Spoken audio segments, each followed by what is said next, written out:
గౌరవ ముఖ్యమంత్రి గారికి నమస్కారాలు తెలియజేస్తూ నా పేరు పులి దేవేందర్ ముదిరాజ్ PITU తెలంగాణ రాష్ట్ర ప్రధాన కార్యదర్శిగా ఈరోజు రాష్ట్ర ప్రభుత్వానికి విన్నవించుకునేది ఏమిటంటే మీరు నిన్న జరిగినటువంటి సమావేశంలో పాఠశాలల రేషనలైజేషన్ అనే అంశాన్ని మీరు చర్చించడం జరిగింది సార్.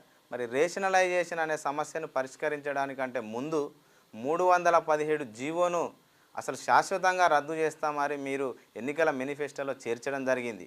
మరి దానికి సంబంధించినటువంటి 190వ జీవోను కూడా తీసుకురావడం జరిగింది 2 సంవత్సరాల డిప్యుటేషన్ కొరకు. అసలు 317 జీవో కంటే ముందు స్పౌస్ కానీ మ్యూచువల్స్ కానీ ఇవ్వడం జరిగింది. అసలు మెడికల్ అనే కాన్సెప్ట్నే తీసుకోలేదు సార్. మరి మెడికల్ అనే పదాన్ని ఎందుకు పక్కన పెట్టినట్టు అర్థం కావట్లేదు. మరి అసలు 315 శాశ్వతంగా తీసేస్తామని ఈ 2 సంవత్సరాల డిప్యుటేషన్ అనేటువంటిది మీరు తీసుకురావడం జరిగింది.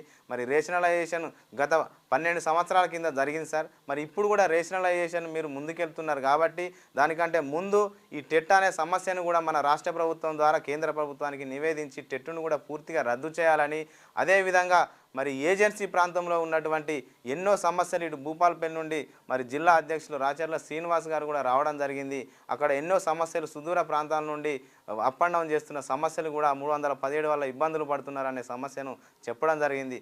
ముఖ్యంగా ఈ టెట్టును రద్దు చేసి మరి 317 జీవోను కూడా పూర్తిగా రద్దు చేసి మరి మేనిఫెస్టోలో పెట్టిన విధంగా మరి మీరు ఇక్కడ రానున్నటువంటి పురపాలక ఎన్నికల కంటే ముందే ఈ సమస్యను పరిష్కరించినట్లయితే ప్రభుత్వ పరంగా మరి ఉపాధ్యాయులు అనేటువంటి వారు ఈ ప్రభుత్వానికి అండగా ఉంటారని తెలియజేసుకుంటూ మరి పులి దేవేందర్ ముదిరాజ్ అనే నేను PITU తెలంగాణ రాష్ట్ర ప్రధాన కార్యదర్శిగా, అదేవిధంగా అబ్దుల్లా గారు అధ్యక్షులుగా, పున్రెడ్డి వెంకటరెడ్డి గారి గౌరవ క్రమశిక్షణ అధ్యక్షులుగా కూడా ఉండడం జరుగుతుంది సార్. మీ అందరం ఈరోజు ప్రభుత్వానికి ఇదే అంశంపై నివేదించడానికి క్యూన్యూస్ ఆఫీస్కి రావడం జరిగింది. క్యూన్యూస్ ద్వారా ఈ సమస్యను ఉపాధ్యాయులకు తీసుకెళ్లి ప్రభుత్వం దృష్టికి తీసుకెళ్లి శాశ్వతమైన పరిష్కారాన్ని ఇవ్వాలని, ముఖ్యంగా చెప్పుకుంటే మరి ఒక సమస్య మరి ఉపాధ్యాయులుగా ఒక జిల్లాలో ఉండి మరి ఇంకో జిల్లాలో పుట్టినటువంటి కొత్త వాళ్ళు కూడా ఇప్పుడు వారి జిల్లాలో పని చేసుకుంటే పాత వాళ్ళం మరి మాలాంటి వారు ఎందరో ఉపాధ్యాయులు కూడా ఈ సమస్యపై రోజు ఆవేదనకు గురవుతున్నారని తెలియజేసుకుంటూ ఇది సమస్య పరిష్కరించిన వెంటనే మీరు రేషనలైజేషన్